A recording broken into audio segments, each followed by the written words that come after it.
Gue coba untuk turun ke bawah, gue nggak sengaja ngebentur plafon di atap. Akibatnya preman ini dengar.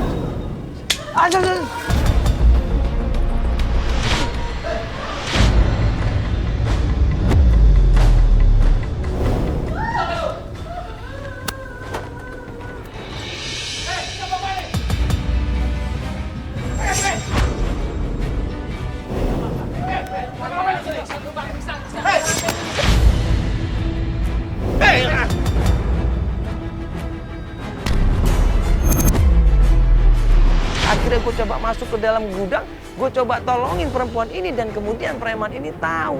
Ribut kita di dalam di situ. Mak, apa-apa, ha?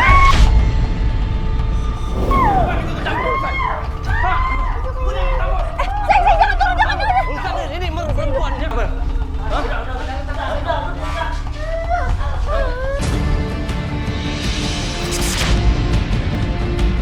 Kita ajak perempuan itu untuk masuk ke dalam mobil untuk ketemu sama Nisa. Karena kata Nisa itu adalah ibunya. Tahan. Lari.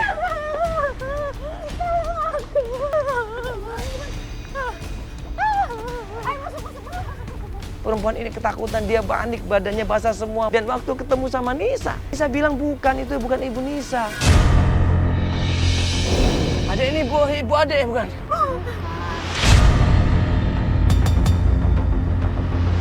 Begitu Nisa bilang bukan, perempuan ini ternyata ingat kalau Nisa ini adalah anak dari temennya. Bukan. Tadi Ade bilang ibunya Ade. Iya, dia pikir ibunya, cuma ternyata bukan. Nisa. Wah, ibu kenal sama Nisa. Ya, perempuan itu cerita kalau dia disekap di situ karena dia nggak mau paksa sama laki-laki itu. Dan terus gimana dengan Ibu Yati? Aku temennya Yati, Mas.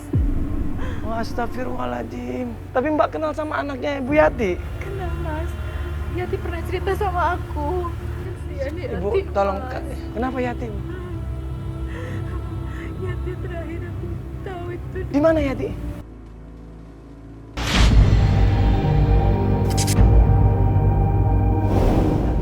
Ya Allah. Ibu sama siapa? Sama Rudi, Mas.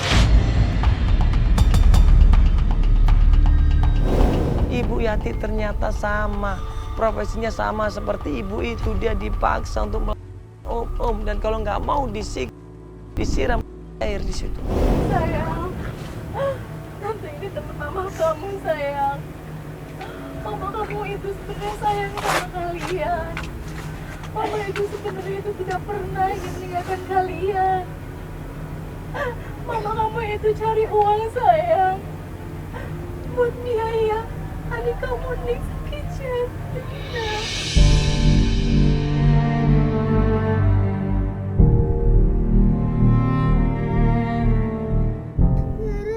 Ibu sama Roni mana, Tante?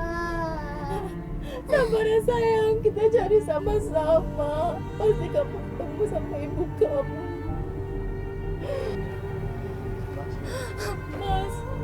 Sampai akhirnya perempuan itu bilang, terakhir yang dia dengar katanya, Yati ini di sama pemilik sebuah perusahaan di daerah Casablanca. Coba aja datang ke sana. Gimana Bu Yati? Coba kasih tahu Mbak. Terakhir aku dengar Bu Yati di kantornya Pak Rudi. Pak Rudi? Mbak bilang yang di sama Pak Rudi? Iya, Astagfirullahaladzim. Di daerah mana kantornya Mbak? di daerah Casablanca, Mas. Nanti kalau tahu informasi tentang Mbak Yati tolong kasih tahu kita Mbak ya. Iya, Mas. Nanti biar tim saya minta nomor telepon Mbaknya ya. Makasih Mbak ya.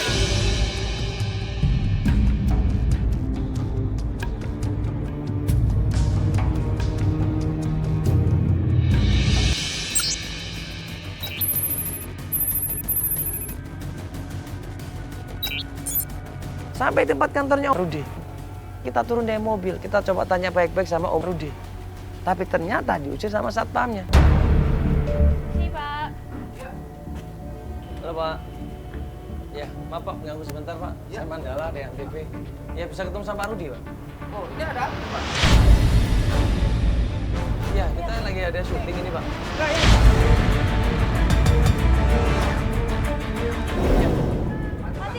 Pak, iya Pak, iya udah jauh kita mati. Ya, sorry dengan Pak Rudi. Ya Pak bisa ngobrol sebentar Pak. Saya mau ngobrol penting banget. Mau ngomong apa kamu? Kita mau tanya masalah Yati. Saya nggak mau dengar lagi urusan masalah Yati. Matiin kamera, matiin kamera. Yati itu ibunya, Matiin ini kamera, anak. sudah matiin kamera, pergi kamu, matiin kamera.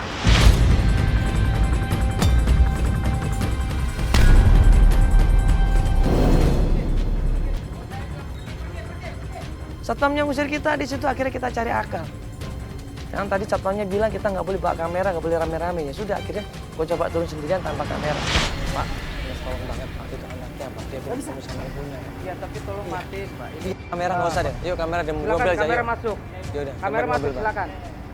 Pak tolong banget Pak, itu anaknya pengen ketemu sama ibunya Pak. Ini Pak Rudi tahu siapa Ibu Yati. Silakan Pak, silakan. Gue ketemu sama Pak Rudi, di situ cerita semuanya. Dia memang pernah, dia bayar dengan harga tinggi dengan harapan dia bisa nikah sama Yati. Tapi ternyata Yati malah pergi ninggalkan dia ke daerah bedeng-bedeng di dan Mogot. Coba aja ke sana.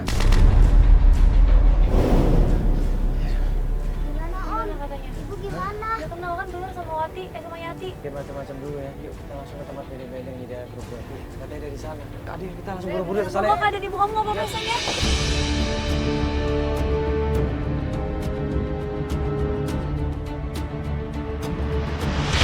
Oh ini, Ibu, permisi Bu.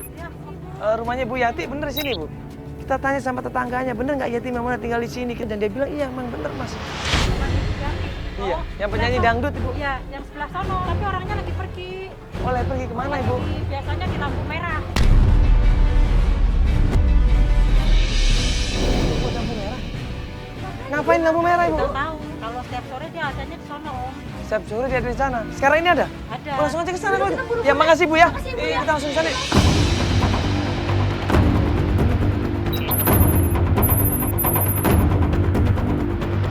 Tim coba cari di lampu merah, nggak ketemu. Tim akhirnya mencoba nyari di jembatan penyeberangan. Pas kita mau naik jembatan penyeberangan, tiba-tiba Nisa ini ngelihat ibunya di atas jembatan penyeberangan seperti orang mau.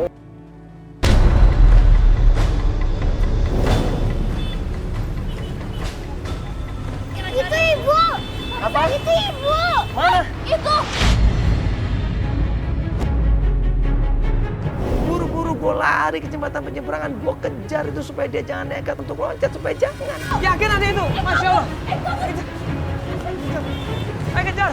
Gue lari sekenceng-kencengnya, gue kejar Ibu Yati di situ, gue pegang Ibu Yati di situ. Jangan Ibu, jangan. Ibu, ini.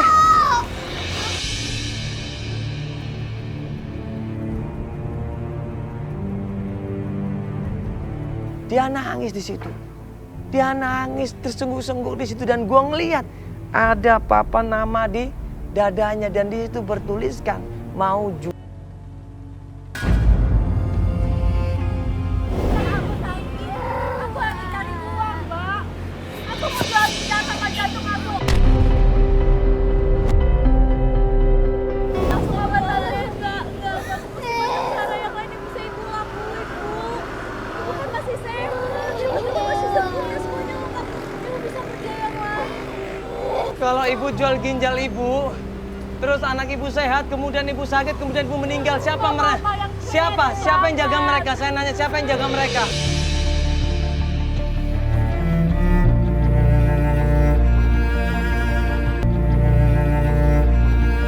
Ini bukan solusi yang terbaik ibu. Tapi aku udah berbagai cara, kan? Belum, ibu Masih belum banyak usaha. cara yang lain, Ibu. Ibu nggak kasih lihat mereka berdua berjuang di jalanan buat makan aja mereka nggak bisa, Ibu. Aku rasa diri aku. Ibu tahu nggak mereka ini mau dijual ibu sama ke preman?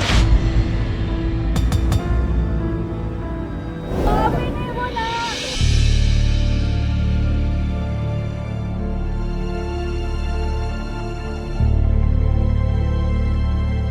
Nana mau jual aku. Jangan gitu, Nak.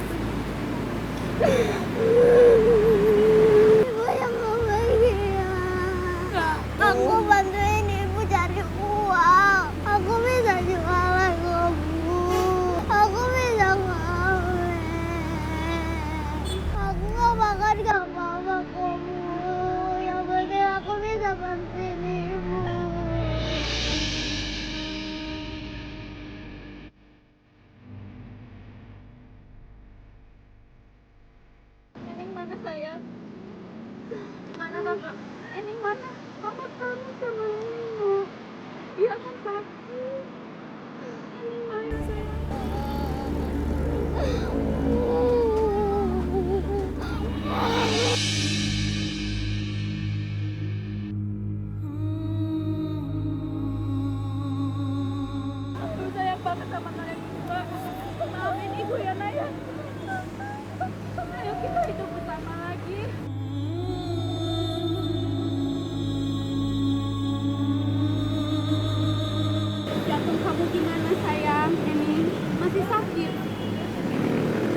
Astagfirullahaladzim, ya Allah.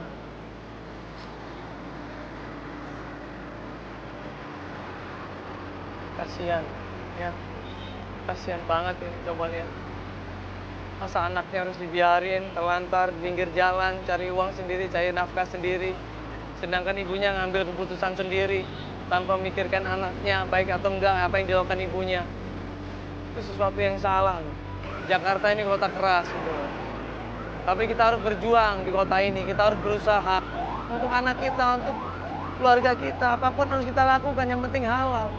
Yang penting mendekatkan diri sama Allah. Pasti ada jalan. Bukan menyerah begitu saja, kemudian jual organ ginjal. Kemudian membiarkan anaknya di jalanan, jangan seperti itu.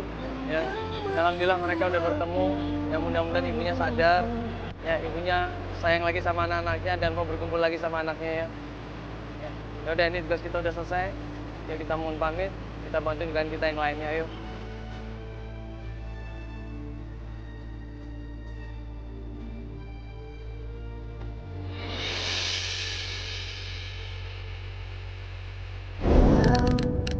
Tak akan pernah rasa sakit hatiku saat ku tahu kau dengannya, tak denganku.